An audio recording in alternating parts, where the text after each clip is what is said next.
আল্লাহ রাব্বুল আলামিন ডাক দেয়া বলে, আমার এই বাক্কা শহর, এই শহরে কোনো মানুষ নাই, জনমানবহীন মরু প্রান্তর, শুধু মরুভূমি আর মরুভূমি, বালি আর বালি। ইব্রাহিম একটাবার চিন্তা করে নাই যে আমার এই শিশু সন্তান এটা কিভাবে এই বাক্কা শহরে, যেখানে খাবারের কোনো ব্যবস্থা নাই, পানির কোনো ব্যবস্থা নাই, যেই শহরে কোনো গাছপালা নাই, কোনো ছায়া নাই, রৌদ্র আর রৌদ্র, যেই শহরে কোনো পশু পাখি নাই, কোনো মানুষ নাই, এই শহরে আমার সন্তান স্ত্রী কিভাবে থাকবে? আল্লাহর নবী ইব্রাহিম এই চিন্তা করে নাই, ডাক দিয়ে বলে, মালিক আপনি অনুমতি দিলে আমি এখনই বের হব। সুবহানাল্লাহ পড়েন। হাদিসের মধ্যে রাসূল বলেন, যে ব্যক্তি, যে বা যারা কোরআনে কারিমকে সামনে রাখবে, এর অর্থ হচ্ছে যে বা যারা কোরআন অনুযায়ী নিজে চলবে, কোরআন অনুযায়ী নিজের পরিবার চালাবে, কোরআন অনুযায়ী সমাজ গঠন করবে, কোরআন অনুযায়ী দেশ পরিচালনা করবে, আল্লাহর নবী বলেন কাদাহু ইলাল জান্নাহ, কিয়ামতের ময়দানে এই কোরআন তাদেরকে টেনে টেনে টেনে টেনে জান্নাতে নিয়ে যাবে। সুবহানাল্লাহ বললেন না? পক্ষান্তরে যে বা যারা কোরআনে কারীমকে পিছনে রাখবে, কোরআন অনুযায়ী নিজে চলবে না, কোরআন অনুযায়ী নিজের জীবনকে পরিচালনা করবে না, নিজের পরিবার চালাবে না, এই কোরআনে মাজিদ কিয়ামতের ময়দানে তাদেরকে টেনে টেনে জাহান্নামে নিয়ে যাবে। নাউজুবিল্লাহ পড়েন। আল্লাহর নবী বলেন যে এই কোরআনের একটা হরফ যদি কেউ তেলাওয়াত করে, আল্লাহ তাআলার ফেরেশতা সাথে সাথে ওই বান্দার আমল নামায় 10টা নেকি লিখে দেন। সুবহানাল্লাহ। সুতরাং আমাদের জবানে কোরআন থাকবে নাকি মমতাজের গান থাকবে? সবাই বলতে হবে, আমাদের জবানে কোরআন থাকবে নাকি মমতাজের গান থাকবে? আমাদের জবানে কোরআন থাকুক, এটা কি আমরা চাই? আমাদের দেশে কোরআন থাকুক, এটা কি আমরা চাই? আমাদের রাষ্ট্রে কোরআন থাকুক, এটা কি আমরা চাই? কারা কারা চাই যে আমাদের দেশ থেকে আমাদের রাষ্ট্র পর্যন্ত সকল সেক্টরে কোরআনের শাসন কায়েম হোক? দুহাত দেখতে চাই।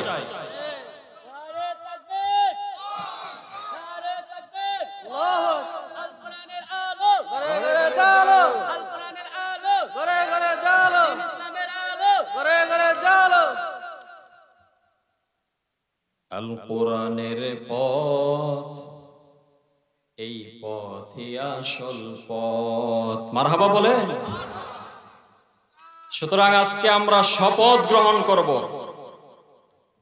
কোরআন মানতে গিয়ে যত বাধা আসুক, কোরআন মানতে গিয়ে যত বিপত্তি আসুক, কোরআন মানতে গিয়ে যত বিঘ্ন আসুক, কোরআন মানতে গিয়ে যত জেল জুলুম নিপীড়ন নির্যাতন আসুক, কোরআনের মালিকানা যেহেতু আমার আল্লাহর, আমাদেরও আসল মালিক যেহেতু আমাদের আল্লাহ, তাই আমরা সকল বাধা বিপত্তি পেরিয়ে আমরা একমাত্র কোরআনের বিধান মানব। পৃথিবীর কোন বাপের বিধান আমরা মানতে পারবো না, পারি না, পারি না, পারি না। ঠিক কিনা বলেন?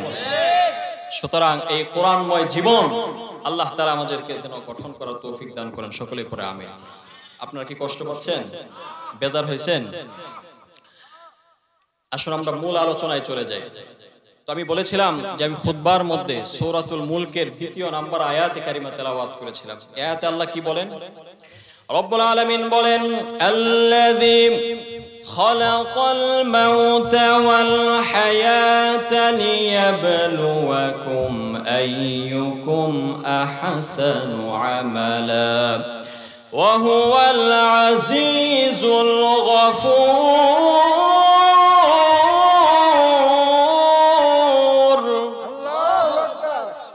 রব্বুল আলামিন বলেন, আমি সেই সত্তা, আমি হায়াত এবং মৌত সৃষ্টি করেছি। সুবহানাল্লাহ পড়েন। হায়াতের মালিক কে? আরো জোরে বলেন, হায়াত সৃষ্টি করেছেন কে? মৌতের মালিক কে? আল্লাহ রাব্বুল আলামিন হায়াত এবং মৌত সৃষ্টি করেছেন, জীবন দিয়েছেন আল্লাহ, মরণও কে দিবেন? আরো জোরে বলেন, কে দিবেন? আল্লাহ রাব্বুল আলামিন বলেন, ইযা জাআ আজালুহুম লা ইস্তাখিরুনা সাআতাও ওয়ালা ইস্তাকদিমুন।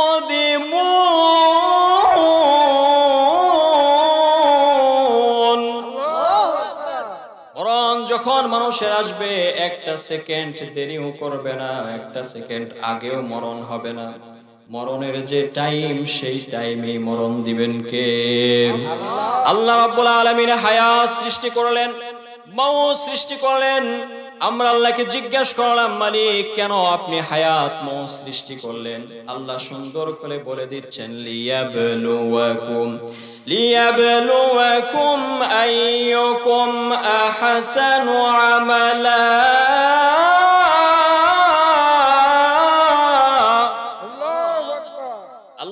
বলছেন, বান্দা হায়াত এবং মওত আমি সৃষ্টি করলাম তোমাদেরকে পরীক্ষা করার জন্য। সবাই বলেন কি করার জন্য? পরীক্ষা। তাহলে আল্লাহর এই আয়াত থেকে আমরা বুঝতে পারলাম আমরা যে দুনিয়াতে আছি এই দুনিয়াটা একটা পরীক্ষার হল, ঠিক না বেঠিক? কথা বলেন, পরীক্ষার হল না? আল্লাহর আয়াত থেকে আমরা এতটুকু বুঝতে পারলাম যে আমরা সকলেই পরীক্ষার হলে বসে আছি।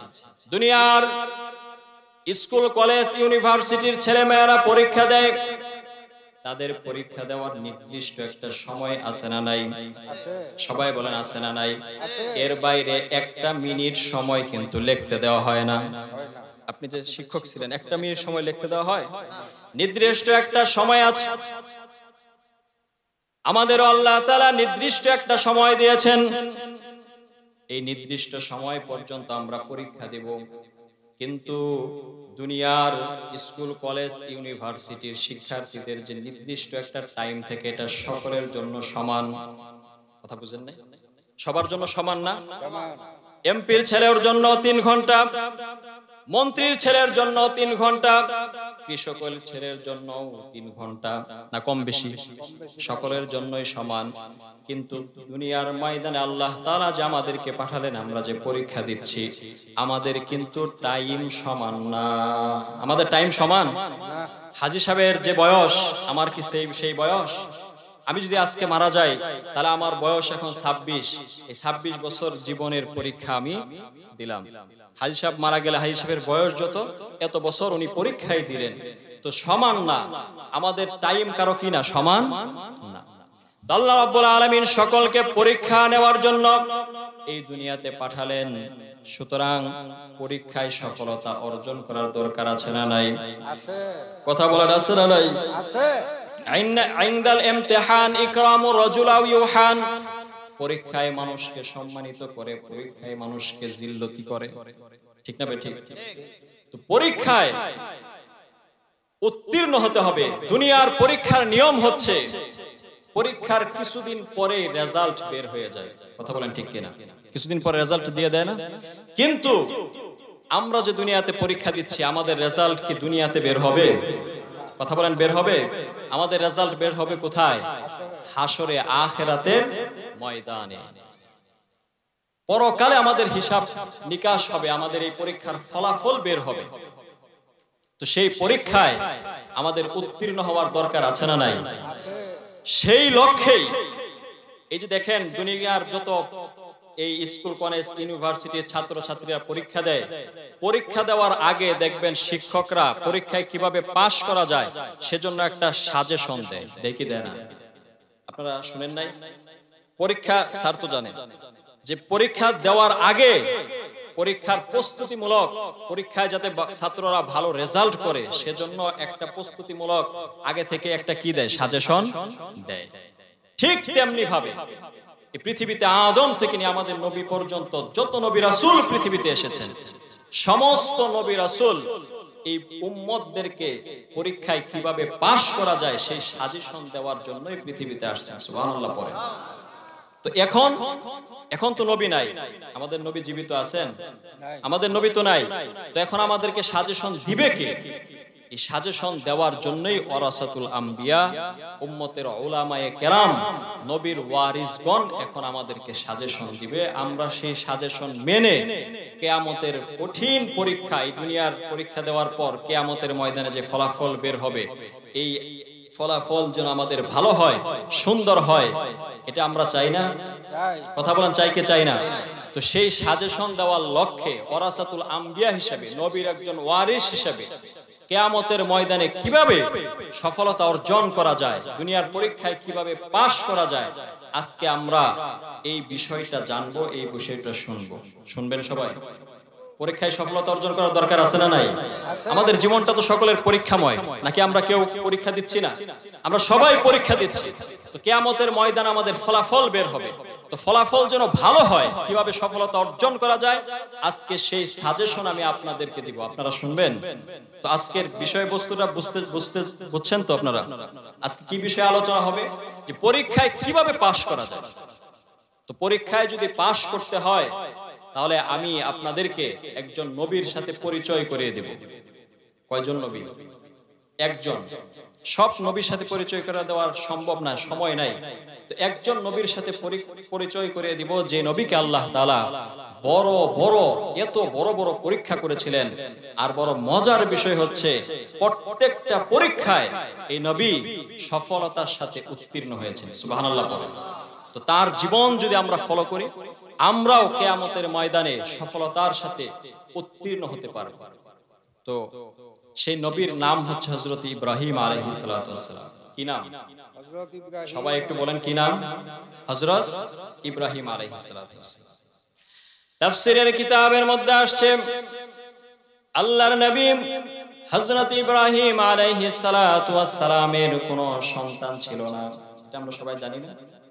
ইব্রাহিম আলাইহিস সালাতু ওয়াস সালামের কোনো সন্তান ছিল না। আল্লাহর নবী হযরত ইব্রাহিম আলাইহিস সালাতু ওয়াস সালামের বয়স যখন 86 বছর। কত বছর? সবাই বলেন কত বছর? 86 বছর। আমাদের সমাজের মানুষ যারা আমরা বসবাস করি, 86 বছর, 90 বছর, 100 বছর হলে আমাদের আর কি হয় না? সন্তান হয় না। ইব্রাহিম আলাইহিস সালাতু ওয়াস সালাম গোটা জিন্দেগি কাটায়া দিলেন নিঃসন্তান অবস্থায়, ওনার কোনো সন্তান হয় না। একদিন উনি আল্লাহর কাছে দোয়া করলেন, আল্লাহ আমাকে একটা নেককার সন্তান দান করুন। সুবহানাল্লাহ পড়েন। আল্লাহর কাছে দোয়াটা এত পছন্দ হলো, কোরআনুল কারীমে রব্বে কারীম সেই দোয়াটা নোট করে দিলেন। ইব্রাহিম আলাইহিস সালাতু ওয়াস সালাম দোয়া করলেন, রব্বি হাবলি মিনাস সালিহিন। সুবহানাল্লাহ পড়েন। রব্বি হাবলি মিনাস সালিহিন। আল্লাহু আকবার। ইব্রাহিম আলাইহিস সালাতু ওয়াস সালাম দোয়া করলেন, মালিক আমাকে একটা পুত্র সন্তান দান করেন। আল্লাহ ইব্রাহিমকে ডাক দিয়ে বলে, ইব্রাহিম দুনিয়ার কোন মানুষ আমার কাছে চাইছে কিন্তু পায় নাই, এরকম হয় নাই। যাও, আমি তোমাকে এমন এক সন্তানের সুসংবাদ দিলাম, এমন এক সন্তানের সুসংবাদ দিলাম যে এইরকম সন্তান পৃথিবীতে আর আসে নাই, আর আসবেও না। সুবহানাল্লাহ পড়েন। আল্লাহ ইব্রাহিমকে জানায়া দিলেন, ফাবাশশারনাহু বিগুলামিন হালিম।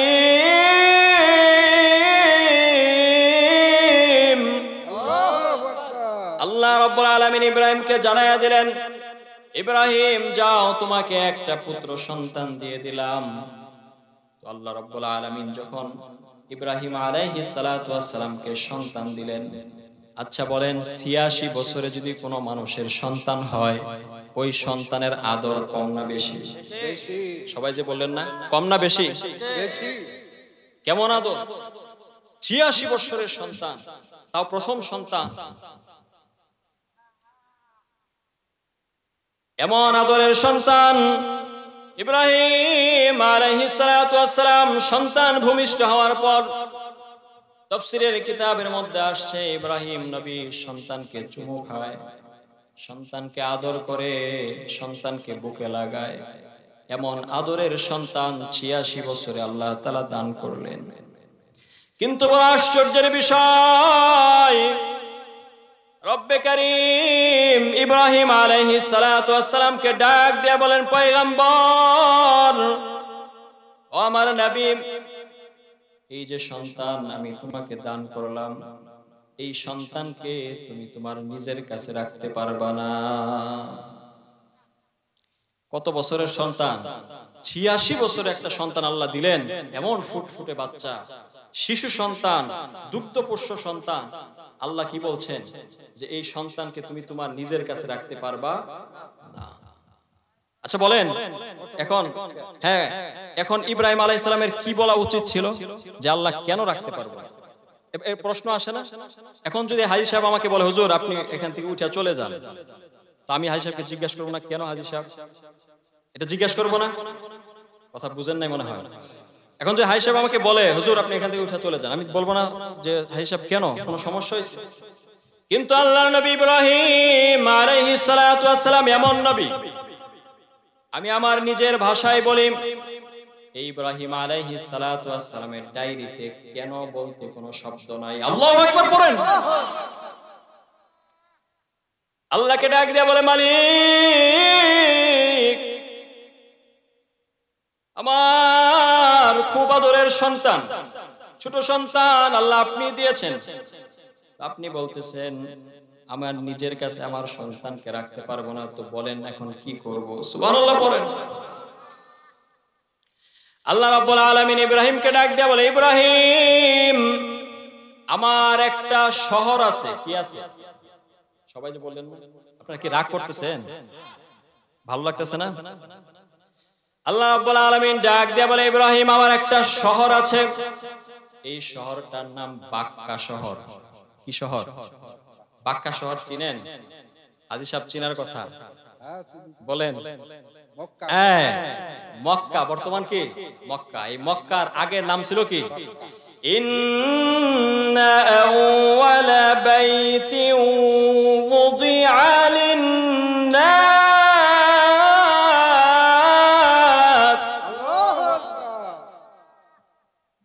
লাল্লাযী বিবাক্কাতা মুবারাকান ওয়া হুদাল লিল-আলামিন। রব্বুল আলামিন ডাক দিয়ে বলে, ইব্রাহিম, আমার একটা শহর আছে, নাম বাক্কা শহর। কি শহর? বাক্কা শহর। এই বাক্কা শহর আমি তোমার এই সন্তান, তোমার স্ত্রীকে দিয়ে এই বাক্কা শহর আবাদ করতে চাই। সুবহানাল্লাহ পড়েন। ইব্রাহিম বলে, কোনো সমস্যা নাই। আল্লাহ ডাক দিয়ে বলে, ইব্রাহিম, তবে আমার বাক্কা শহরের 4টা বৈশিষ্ট্য আছে। কয়টা বৈশিষ্ট্য? সবাই বলেন কয়টা বৈশিষ্ট্য? আল্লাহ রাব্বুল আলামিন ইব্রাহিমকে ডাক দিয়ে বলে, ইব্রাহিম, আমার এই বাক্কা শহরের 4টা বৈশিষ্ট্য আছে। ইব্রাহিম ডাক দিয়ে বলে, মালিক কি বৈশিষ্ট্য? বলে, 1 নাম্বার বৈশিষ্ট্য হলো এই বাক্কা শহরে খাবারের কোনো ব্যবস্থা নাই। 1 নাম্বার কি? এই বাক্কা শহরে খাবারের কোনো ব্যবস্থা নাই। পরীক্ষা।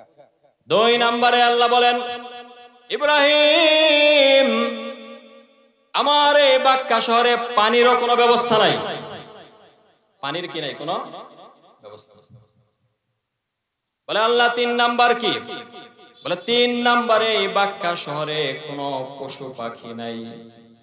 বলে 4 নাম্বার। বলে 4 নম্বরে এই বাক্কা শহরে ছায়ার কোনো ব্যবস্থা নাই।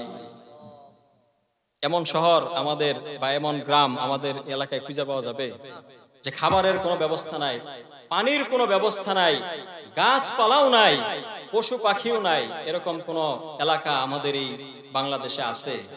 কথা বলেন, আছে? আল্লাহ রাব্বুল আলামিন ডাক দেয়া বলে, আমার এই বাক্কা শহর, এই শহরে কোনো মানুষ নাই, জনমানবহীন মরু প্রান্তর, শুধু মরুভূমি আর মরুভূমি, বালি আর বালি। ইব্রাহিম একটাবার চিন্তা করে নাই যে আমার এই শিশু সন্তান এটা কিভাবে এই বাক্কা শহরে, যেখানে খাবারের কোনো ব্যবস্থা নাই, পানির কোনো ব্যবস্থা নাই, যেই শহরে কোনো গাছপালা নাই, কোনো ছায়া নাই, রৌদ্র আর রৌদ্র, যেই শহরে কোনো পশু পাখি নাই, কোনো মানুষ নাই, এই শহরে আমার সন্তান স্ত্রী কিভাবে থাকবে?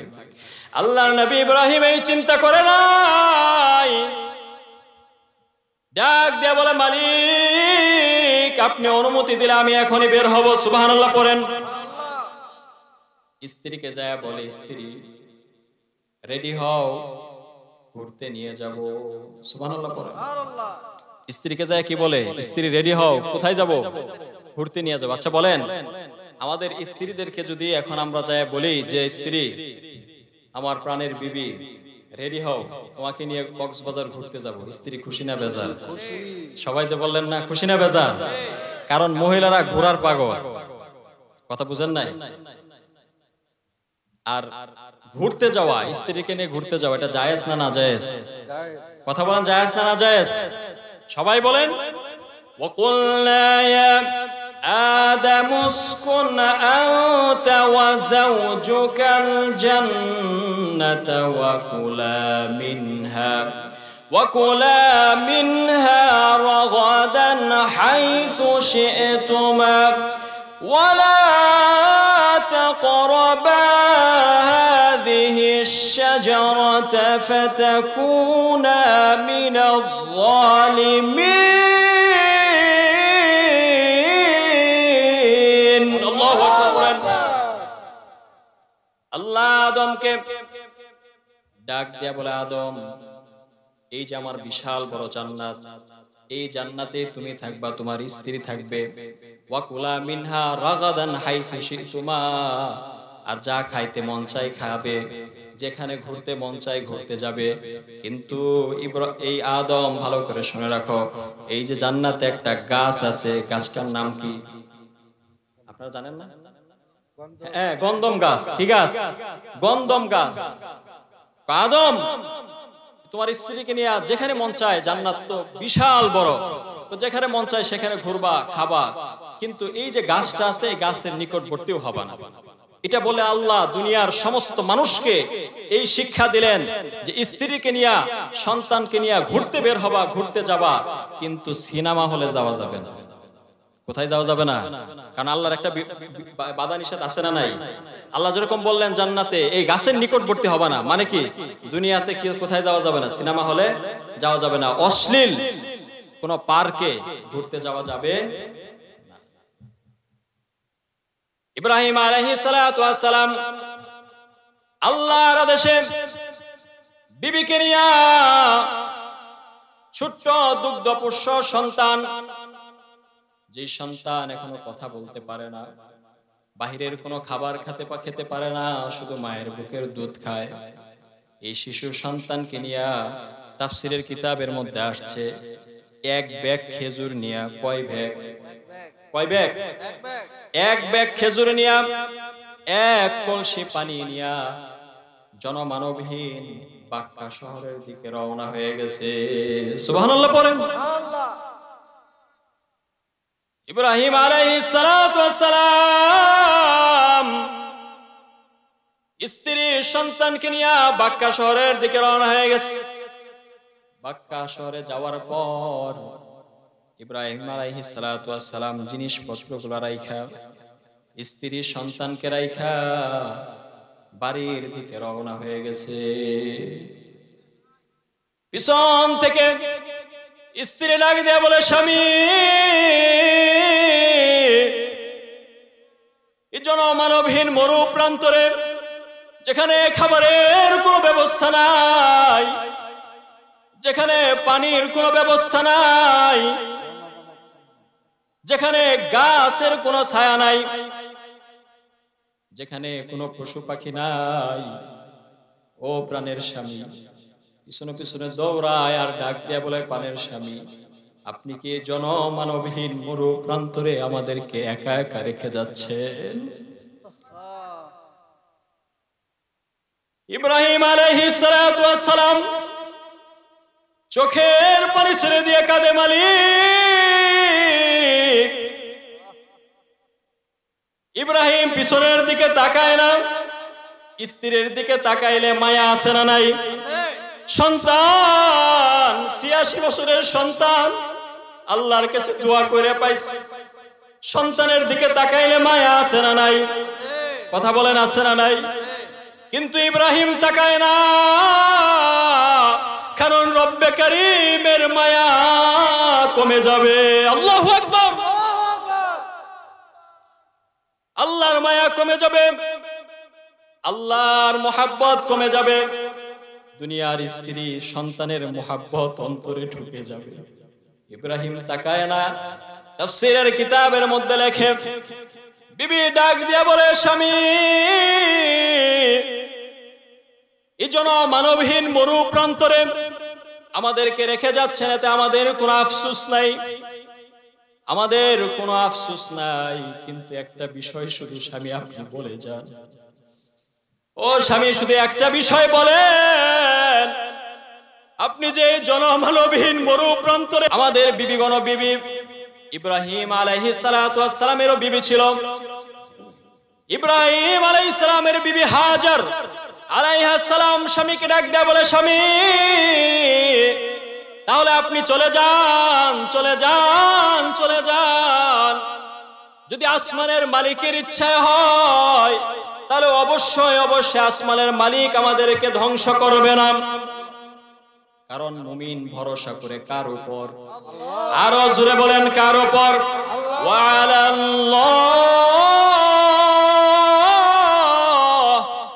ওয়ালাল্লাহি ফালইয়াতাওয়াক্কালিল মুমিনুন।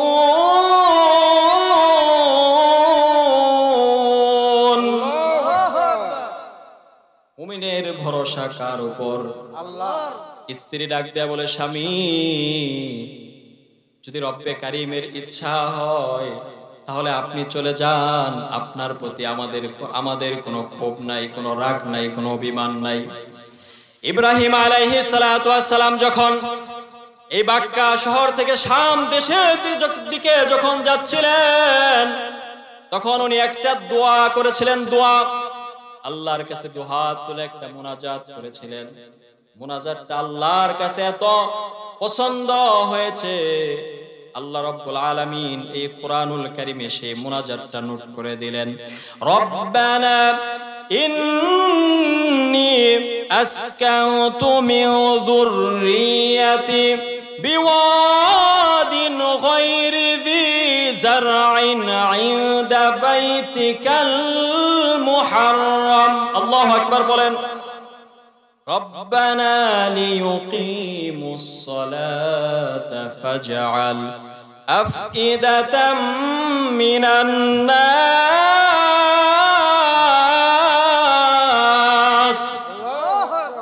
ওয়ারযুকহুম মিনাস সামারাতি লাআল্লাহুম ইয়াশকুরুন। আজকের এই দোয়ার ফসল গোটা মক্কাবাসী আজকে ভোগ করতেছে না? এই দোয়ায় বলা হয়েছে, আল্লাহ, আমি আমার সন্তান স্ত্রীকে এখানে রেখে যাচ্ছি, এদের দ্বারাই এখানে একদিন নামাজ প্রতিষ্ঠা হবে। এমন নামাজ প্রতিষ্ঠা হয়েছে দুনিয়ার বুকে, এই বাংলাদেশে এমন মসজিদ আছে যেই মসজিদে দেখবেন হঠাৎ করে একদিন আজানও হয় নাই, নামাজও হয় নাই। এরকম মসজিদ নাই বাংলাদেশে? আপনারা মনে হয় জানেন না। আমাদের সমাজে না থাকতে পারে, বিভিন্ন সমাজে এরকম আছে যে একটা ওয়াক্তের পুরা নামাজই বাদ যায়, আজানও হয় না, কি হয় না, একামত হয় না, নামাজও হয় না। কিন্তু ইব্রাহিম আলাইহিস সালাম এমন এক দোয়া করেছেন, আজও পর্যন্ত, সেদিন থেকে আজকের এই দিন পর্যন্ত কোন একটা ওয়াক্তের আজান, একামত, নামাজ বাদ যায় না। সুবহানাল্লাহ পড়েন। কি বরকত আল্লাহ তাআলা সেখানে ঢেলে দিয়েছেন। দুনিয়ার কোন জিনিসের দিকে তাকালে সওয়াব হয় না, কিন্তু আল্লাহর নবী বলেন, যদি কেউ ভক্তি ভরে, শ্রদ্ধা ভরে কাবার দিকে একবার তাকায়, সাথে সাথে আল্লাহ তাআলা তার উপর 20টা রহমত নাজিল করে দেন। সুবহানাল্লাহ। আর এমন ফলমূল, ওয়ারযুকহুম মিনাস সামারাত, এমন ফলমূল আল্লাহ দিয়েছেন, ফলের অভাব আছে? আমাদের দেশ থেকে যারা সৌদি আরব যায়, কিছুদিন পরেই, বুঝেন নাই কথা? হ্যাঁ, কেন? এই যে বরকত, এটা ইব্রাহিম আলাইহিস সালামের কুরবানির ফসল, পরীক্ষার ফসল। ইব্রাহিম আলাইহিস সালাম চলে আসলেন, কথা মনে আছে? কথা বলেন, মনে আছে? কয় ব্যাগ খেজুর জানি নিয়ে গেছিলেন? না 2 মণ? 4 মণ? 1 ব্যাগ। কয় বালতি পানি? 1 বালতি, 1 কলসি পানি। আচ্ছা ধরেন একজন মানুষ যদি এক ব্যাগ খেজুর আর এক কলস পানি খাইতে থাকে 5 বছর তো খাইতে পারবে। 5 বছর খাইতে পারবে না? 4 বছর? কয়দিন? 1 সপ্তাহ ধরেন, 15 দিন, 20 দিন, 1 মাসই ধরেন, এর বেশি তো আর না। ইব্রাহিম আলাইহিস সালাতু ওয়াস সালামের স্ত্রী, ছোট্ট শিশু সন্তান। আগেই বলেছিলাম বাক্কা শহরে 4টা বৈশিষ্ট্য। কয়টা? কোনো খাবার নাই, কোনো পানি নাই, কোনো গাছপালা নাই, কোনো পশু পাখি নাই, জনমানবহীন মরুপ্রান্ত। এক ব্যাগ খেজুর খায়, পানি খায়, বুকের মধ্যে দুধ আসে, দুধ। সন্তান ইসমাইলকে দুধ খাওয়ায়। 1 দিন যায়, 2 দিন যায়, 3 দিন যায়, 4 দিন যায়, 5 দিন, 6 দিন, 7 দিন। 7 দিন পরে আস্তে আস্তে খেজুরও শেষ, পানিও শেষ হবে না? খাবার খাইতে খাইতে একসময় শেষ হয় না? খাবারও শেষ, পানিও শেষ। মা যদি খাবার না খায়, মায়ের স্তনে দুধ আসবে? কথা বলেন, আসবে? মা যদি খাবার না খায়, পর্যাপ্ত খাবার না পাই, মায়ের বুকের মধ্যে দুধ আসে না? মায়ের বুক যখন দুধ শূন্য হয়ে যায়, ছোট্ট শিশু সন্তান ইসমাইল আলাইহিস সালাতু ওয়াস সালাম, বুকের মধ্যে কোনো দুধ নাই। ইসমাইল আলাইহিস সালাতু ওয়াস সালাম ক্ষুধার যন্ত্রণায় চিৎকার আরম্ভ করে। আপনারা বলেন, কোন মার সামনে যদি তার সন্তান ক্ষুধার যন্ত্রণায় ছটফট করে, ওই মা কি ঠিক থাকতে পারে? আপনারা আফগানিস্তানের দৃশ্য দেখেছেন, আমি নিজ চোখে দেখেছি, মোবাইলের মধ্যে দেখেছি। সারাদিন রোজা রাখার পর মা, কোনো খাবার নাই, কিছু প্লেটের মধ্যে কিছু ঘাস, ঘাস না ঘাস, ঘাস নিয়ে বসছে ইফতার করার জন্য। কি করার জন্য? হায়রে, আজকে বাংলাদেশের মানুষ কি পরিমাণ খাবার অপচয় করে, কি পরিমাণ খাবার অপচয় করে। কথা বলেন ঠিক কিনা? 1 প্লেট ঘাস নিয়ে বসছে মা, ইফতার করবে। এমন সময় দৌড়ায়া তার 2টা সন্তান আসছে। আয়েশা মায়ের প্লেট থেকে ঘাসগুলা ভাগাভাগি করে খেয়ে ফেলছে। মার মুখে কোনো খাবার নাই, মা ইফতার করবে, কোনো পানি নাই।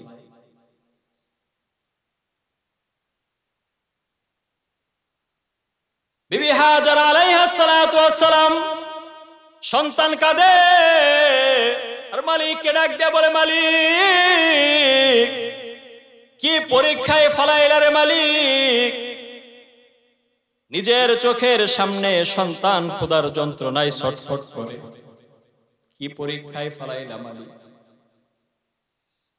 একবার পানির তালাশে সাফা পাহাড়ে দৌড়ায়, একবার মারওয়া পাহাড়ে দৌড়ায়।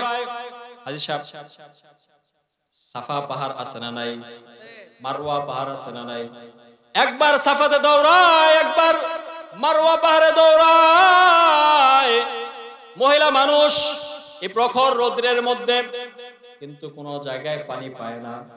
আল্লাহ তাআলার কাছে দৌড়ানোটা এত পছন্দ হয়ে গেছে, কোরআনুল কারীমে এই সাফা পর্বত, মারওয়া পর্বতের কথা আল্লাহ উল্লেখ করে দিয়েছেন। সুবহানাল্লাহ পড়েন, ইন্নাস সাফা ওয়াল মারওয়াতা মিন শাআইরিল্লাহ।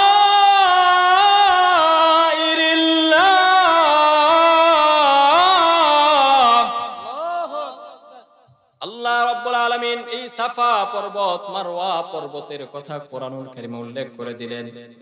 এমনকি দৌড়ানোটা এত আল্লাহর কাছে প্রিয়, ভালো লাগছে, আল্লাহ রাব্বুল আলামিন এই সাফা মারওয়া পাহাড়ে দৌড়াদৌড়ি করা হজের রুকন বানায়া দিয়েছেন। সুবহানাল্লাহ পড়েন। বিবি হাজার আলাইহিস সালাতু ওয়াস সালাম সাফা পর্বতে দৌড়ায়, মারওয়া পর্বতে দৌড়ায়, আবার সন্তানের দিকে খেয়াল রাখে। তাকায়া, হঠাৎ করে তাকায়া দেখে সন্তানের ডান পায়ের নিচ থেকে পানি বের হইতেছে। সুবহানাল্লাহ পড়েন। মা দৌড়ায় আসে, এসে দেখে সন্তানের পায়ের নিচ থেকে পানি বের হয়। মা আল্লাহর শুকরিয়া আদায় করে, মালিক তুমি সব কিছু করতে পারো, রিজিকের ব্যবস্থা কে করে? কে করে মুসলমান? কে করে? জোরে বলেন, কে করে? এমন রিজিকের ব্যবস্থা আল্লাহ এই ইব্রাহিম আলাইহিস সালাতু ওয়াস সালামের কুরবানির কারণে এমন রিজিকের ব্যবস্থা করে দিলেন যে গোটা বিশ্বের সমস্ত পানি যদি শেষ হয়ে যায়, জমজমের পানি কি শেষ হবে? কথা বলেন, জমজমের পানি শেষ হবে? পৃথিবীর এমন পানি আর পাওয়া যাবে না। মাউ জামজামা মাউন মুবারাক। এই জমজমের পানি এত মিষ্টি পানি, এত ভালো পানি, এত স্বচ্ছ পানি, পবিত্র পানি, এর চাইতে পবিত্র পানি আর দুনিয়াতে আর দ্বিতীয়টা নাই। কিসের কারণে? আল্লাহ তাআলা পরীক্ষা করেছেন ইব্রাহিমকে। ইব্রাহিম এই পরীক্ষায় পাস না ফেল? কথা বলেন, পাস না ফেল? ইব্রাহিম আলাইহিস সালাতু ওয়াস সালামের স্ত্রী সুন্দর করে পানির চারপাশ দিয়ে বেড়া দেয় যাতে পানি বাহির হয়ে না যায়, কিন্তু এটা তো এমন পানি যা কোনো সময় শেষ হবার নয়। দেখেন কিভাবে মক্কা আবাদ হলো, বাক্কা শহর আবাদ হয়ে মক্কা হলো। যখন পানি বের হয়, পানি দেখে কোথা থেকে যেন আসমানের উপর থেকে এরকম ভাবে পাখি আসতে থাকে। পানির সন্ধান যখন পাখি পায়, এই পাখিরা এসে পানি পান করে। এদিকে মক্কার বড় বড় ব্যবসায়ীরা ওদিক দিয়া ব্যবসা করতে যায়, দেখে ওইখানে একটা পানির ব্যবস্থা দেখা যায়। মরুভূমির রাস্তা, আয়েশা দেখে পানি, এত স্বচ্ছ পানি, পবিত্র পানি, বলে আমাদেরকে একটু পানি দেন। বলে একটা শর্তে আমি তোমাদেরকে পানি দিতে পারি। বলে কি শর্ত? বলে যদি আপনারা আমাকে এই জনমানবহীন মরুপ্রান্তরে একটা বাড়ি বানায় দেন, বাড়ি, একটা ঘরের ব্যবস্থা করে দেন, তাহলে আমি আপনাদেরকে পানি দেব। বলে ঠিক আছে, দিলাম, আমাদের টাকা পয়সার অভাব নাই। বাড়ি বানায় দেয়। এইভাবে পানির সন্ধানে মানুষ আসে, সকলে পানি পান করে। আর এখানে আস্তে আস্তে বসতি হতে হতে আজকের এই মক্কা শহরে পরিণত হয়ে গেছে। সুবহানাল্লাহ পড়েন। এই যে ইব্রাহিম আলাইহিস সালাতু ওয়াস সালামকে আল্লাহ তাআলা এই মহা পরীক্ষায় ফেলাইলেন, শিশু সন্তানকে মরুভূমিতে দিয়ে আসতে বললেন। এই যে পরীক্ষা ইব্রাহিম আলাইহিস সালাতু ওয়াস সালাম দিলেন, আপনারাই বলেন এই পরীক্ষায় ইব্রাহিম আলাইহিস সালাম পাস না ফেল? পাস। তাও কি টাইনা টুইনা পাস, নাকি গোল্ডেন এ প্লাস? এই সন্তান আস্তে আস্তে বড় হয়। ইব্রাহিম আলাইহিস সালাতু ওয়াস সালামকে এবার আল্লাহ ডাক দিয়ে বলে, ইব্রাহিম যাও, এখন তুমি তোমার স্ত্রী সন্তানকে নিজের কাছে নিয়ে আসো। সুবহানাল্লাহ পড়েন। বাবা যদি বিদেশ থাকে, স্ত্রীর গর্ভে সন্তান রেখে যায়, 6 বছর পর যদি বিদেশ থেকে আসে, সন্তানের জন্য কত কিছুই না নিয়ে আসে, ঠিক না ভাই? ঠিক। সন্তানকে দেখবে। ওই সময় তো টেলিফোনের কোনো যোগাযোগ ছিল না, মোবাইল ছিল। এখন তো মোবাইলে 24 ঘন্টার মধ্যে 2-3 ঘন্টা ছেলে সন্তান স্ত্রীকে ভিডিও ফোনে দেখে, কিন্তু ইব্রাহিমকে তার সন্তানকে দেখছে। দেখে নাই? তাফসীরের কিতাবের মধ্যে আসছে ইসমাঈল আলাইহিস সালাতু ওয়াস সালামের বয়স যখন 13 বছর। কয় বছর? সবাই বলেন কয় বছর? 13 বছর। আল্লাহ ডাক দিয়ে বলে, ইব্রাহিম এবার স্ত্রী পুত্রকে নিয়ে আসো। ইব্রাহিম আলাইহিস সালাতু ওয়াস সালাম স্ত্রী পুত্রকে নিজের কাছে নিয়ে আসলেন। সন্তান নিয়ে চলাফেরা করেন, ঘোরাঘুরি করেন, সন্তানকে আদর করেন। দেখেন এক পরীক্ষা, 13 বছর, জীবনের 13 বছর শেষ। এক পরীক্ষায় 13 বছর শেষ হতে না হতেই রাত্রিবেলা সন্তানকে বুকে নিয়ে ইব্রাহিম ঘুমায়। আল্লাহ রাব্বুল আলামিন ইব্রাহিমকে স্বপ্নে দেখায়, তোমার সন্তানকে আমার রাস্তায় কুরবানি করে দাও। এক পরীক্ষা শেষ না হতে হতেই আজকে আমাদের এমন অবস্থা হয়ে গেছে, জীবনে যদি একটা পরীক্ষা আসে আমরা ঘাবড়ে যাই। দ্বিতীয়বার আরেকটা পরীক্ষা আসলে তো কথাই নেই, আল্লাহকে গালিগালাজ শুরু করি কি করি না? ইব্রাহিম আলাইহিস সালাতু ওয়াস সালাম রাত্রিবেলা ঘুমায়, স্বপ্নে দেখে আল্লাহ ডাক দেয়া বলে, ইব্রাহিম তোমার এই সন্তানকে কুরবানি করে দাও, তোমার সন্তানকে কুরবানি করে দাও। ইব্রাহিম আলাইহিস সালাতু ওয়াস সালাম পরের দিন সকালবেলা সন্তানকে ডাক দেয়া বলেন, ও আমার প্রাণের সন্তান, ইন্নী আরা ফিল মানাম, আমি রাত্রে বেলা স্বপ্নে দেখলাম আমি তোমাকে জবাই করতেছি, জবাই, আন্নী আযবাহু, আমি তোমাকে জবাই করছি, ফানজুর মাযা তারা, এখন তুমি কি বলো, তোমার কি সিদ্ধান্ত? ইব্রাহিম আলাইহিস সালাতু ওয়াস সালাম কার সাথে পরামর্শ করছেন? সবাই বলেন কার সাথে? ছেলের সাথে, ছেলের সাথে। যে আমি তো রাতে স্বপ্নে দেখছি তোমাকে জবাই করতেছি, তো এখন তোমার ইচ্ছা কি বলো? ইব্রাহিম তো পারতেন যে সকালবেলা উঠে একটা ছুরি নিয়ে সাথে সাথে সন্তানকে কুরবানি করার, পারতেন না? কারণ এটা তো আল্লাহর আদেশ, পারতেন, কিন্তু এটা করেননি। কেন করেননি? গোটা উম্মতকে একথা শিক্ষা দেওয়ার জন্য যে সে তোমার সন্তান হোক, তার সাথে তোমার পরামর্শ করার দরকার আছে, আছে না নাই? আপনার সন্তান বিদেশের বাড়িতে থাকে, লাখ লাখ টাকা, লক্ষ লক্ষ টাকা আপনার কাছে পাঠায়, তো সন্তানের একটা ইচ্ছা যে সে বাড়িতে একটা ঘর দিবে, তো আপনি ঘর দিয়ে দিলেন, কিন্তু সন্তানের সাথে পরামর্শ করলেন না। সন্তানের ইচ্ছা ছিল সে বিল্ডিং দিবে, আয়শা দেখে টিনের ঘর, সন্তানের মন খারাপ হবে না?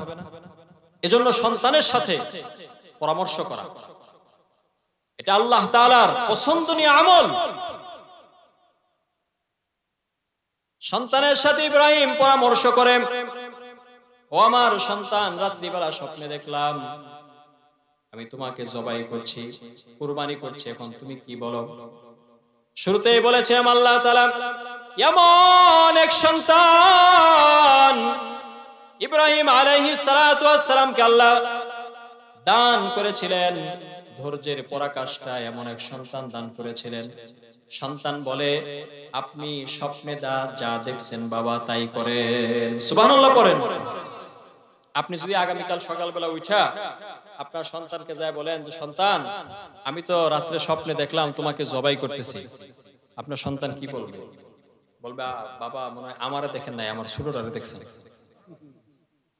আমার বড়টারে দেখছেন, আমি না। আর সন্তান বাড়িতে থাকবে, এই কথা যদি আপনি বলেন, পালাবে না দৌড়ে? কিন্তু ইব্রাহিম আলাইহিস সালাতু ওয়াস সালামকে আল্লাহ এমন সন্তান দান করলেন, ইব্রাহিমকে সন্তান ডাক দেয়া বলে, সাতাজিদুনি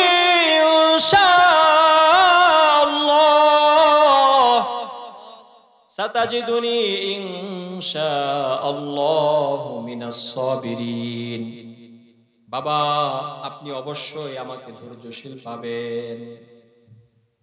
ইব্রাহিম আলাইহিস সালাতু ওয়াস সালাম ঘরে গেলেন, স্ত্রীকে ডাক দিয়া বলে, ও আমার প্রাণের স্ত্রী, আমার এই সন্তানকে তুমি সাজায়া দাও। বলে, কি করবেন? বলে, ঘুরতে নিয়ে যাব। আগের বার এদিকে খেয়াল করেন, আগের বার বলছিলেন স্ত্রীকে যে আমরা বেড়াতে যাব, তো স্ত্রীকে যখন এই কথা বলছেন যে আমরা আমার সন্তানকে নিয়ে ঘুরতে যাব, তখন স্ত্রীর সেই পুরান কথা মনে হয়ে গেছে, না জানি আবার কোনো একটা কিছু একটা হইতে যাইতেছে, ঠিক না? কিন্তু স্ত্রী কিছু বলে না, সুন্দর করে সন্তানকে সাজায়া দেয়, কাপড় পরায়া দেয়, সন্তানকে নিয়ে ইব্রাহিম আলাইহিস সালাতু ওয়াস সালাম রওনা হয়। যখন কুরবানির স্থানে পৌঁছে, কেমন সন্তান আল্লাহ দিলেন, ডাক দিয়া বলে, বাবা একটু পরেই তো দুনিয়ার সবকিছু ছেড়ে আমি পরকালে চলে যাব, একটু পরেই তো আপনি আমাকে কুরবানি করে ফেলবেন, বাবা আমাকে কুরবানি করার আগে আপনি আপনার চোখ দুইটা একটু ভালো করে বাইদা নেন, সুবহানাল্লাহ বলেন। কারণ সন্তানের চেহারা যখন আপনি দেখবেন মায়া লাগবে, মায়া। যাবে। এজন্য আপনি আপনার চোখটা একটু বেঁধে নেন। সন্তান কাকে উপদেশ দেন? আরো জোরে বলেন, কারে? বাবারে বলতেছে। বাবা, আপনার পরনে যে জামা আছে, জামা, এই জামাটা একটু সামলে নেন, কারণ এই জামায় যদি রক্তের ছিটা লাগে তাহলে আল্লাহ নারাজ হতে পারে। এই জামাটাও একটু ভালো করে সামলে নেন। আর বাবা, আরেকটা কথা, আপনি যে ছুরি দিয়া আমাকে জবাই করবেন, এই ছুরিটা একটু দাঁড় দিয়া নেন, ভালো করে এই ছুরিটা দাঁড় দিয়া নেন বাবা, কারণ মৃত্যুর যন্ত্রণা বড় কঠিন। দুনিয়াতে যত সময় আছে, সময়, মানুষের ভালো সময়ও যায়, খারাপ সময়ও যায়, যায় কি যায় না? সব সময় কি সময় একরকম যায়? কথা বলেন, একরকম যায়? আজকে ভালো যাচ্ছে, কালকে কি যায়? খারাপ যাইতে পারে। পৃথিবীতে যত সময় আছে, সবচাইতে কঠিন সময় হচ্ছে মৃত্যুর সময়। কোন সময়? মৃত্যুর সময়ের চাইতে কঠিন আর কোনো কি নাই সময়। বাবাকে ডাক দেয়া বলে, বাবা, আপনি যখন আমার গলায় ছুরি চালাবেন একটু তাড়াতাড়ি চালাবেন, যাতে আমার সহজে প্রাণটা বের হয়ে যায়, কারণ মৃত্যু বড় কঠিন জিনিস। সন্তানের কথা শুনে ইব্রাহিম দু চোখ দিয়ে পানি পড়ে আর সন্তানকে চুমু খায়, সন্তানের গালে কপালে চুমু খায়, আর সন্তানকে ডাক দিয়ে বলে, সন্তান আর কথা বলো না, এবার চুপ করো, আর কথা বলো। সন্তান ডাক দিয়ে বলে, বাবা, এটাই আমার শেষ কথা। আমাকে যখন আপনার কুরবানি করা শেষ হবে, আমার গায়ে যে জামা আছে জামাগুলো খুলে নিবেন, খুলে নিয়ে আমার মার কাছে দিবেন, কারণ আমার মা 13টা বছর আমাকে অনেক কষ্ট করে মরুভূমিতে লালন পালন করেছে। সুবহানাল্লাহ। খুব কষ্ট করে বাবা আমাকে লালন পালন করেছে। হয়তো তিনি আমার এই কাপড়গুলো যদি দেখে উনি একটু সান্ত্বনা পাবে, ছেলে তো পাবেন না, একটু সান্ত্বনা পাবে। এরকম অনেক সময় হয় না, ছেলে মনে করেন রুট অ্যাক্সিডেন্ট করছে, তো কাপড় চোপড় খুইলা নিজের কাছে কি করে, মা বাবা নিজের কাছে রাখা দেয়, আলমারিতে সাজায় রাখে। বিদেশ থেকে লাশ হয়ে ছেলে ফিরে আসছে, তো লাশের কার্টনটা, বাক্সটা যত্ন করে ঘরের মধ্যে রেখে দেয়, রাখে কি রাখে না? এটা সন্তানের স্মৃতি। ইব্রাহিম আলাইহিস সালাতু ওয়াস সালাম সন্তানকে জমিনের মধ্যে শোয়া দেয়, বিসমিল্লাহি আল্লাহু আকবার বলে সন্তানের গলায় যখন ছুরি চালায়, তাফসীরের কিতাবের মধ্যে আসছে সমস্ত আসমানের ফেরেশতা, জমিনের ফেরেশতা মালিককে ডাক দিয়ে বলে, মালিক। সমস্ত ফেরেশতাকুল ডাক দিয়ে বলে, মালিক, পৃথিবীতে এমন ইতিহাস তো আর দেখি নাই, আল্লাহ এই বৃদ্ধ লোকটার উপর আপনি রহম করেন, দয়া করেন, আর এই ছোট্ট শিশু সন্তানকে আপনি আপনার নিজ কুদরতে হেফাজত করেন। সুবহানাল্লাহ পড়েন। ফেরেশতাদের এই দোয়া আল্লাহ কবুল করলেন। আল্লাহ ইব্রাহিমকে ডাক দিয়ে বলেন, ওয়ানা দাইনাহু আইয়া ইব্রাহিম।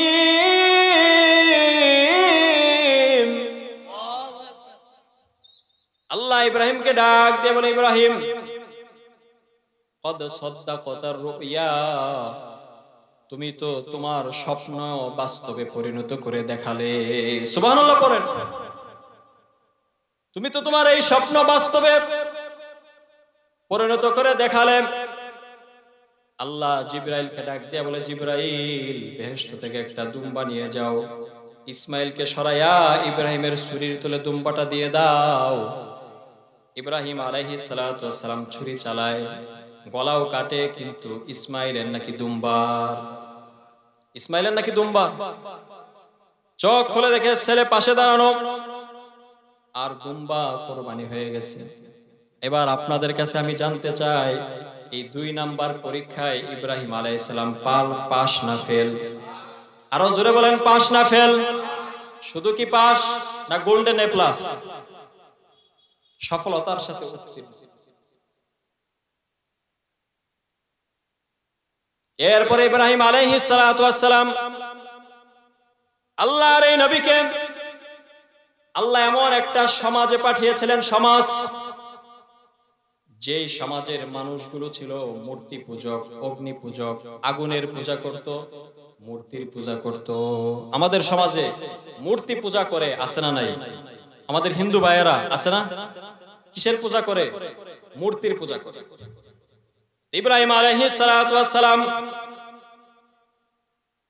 কওমের লোকদেরকে ডাক দেয়া বলে, ইয ক্বালা লিআবিহি ওয়া কওমিহি মা হাযিহি আত-তামাসিলুল্লাতী আনতুম লাহা আকিফুন। ইব্রাহিম আলাইহিস সালাতু ওয়াস সালাম কওমের লোকদেরকে, বাবাকে ডাক দিয়ে বলে, বাবা, আমার কওমের লোকেরা, মূর্তি তোমরা নিজেরা বানাও, নিজ হাতে তৈরি করো, নিজ হাতে মূর্তি বানায়া এটার সামনে দাঁড়ায়া দাঁড়ায়া নম নম করো কে?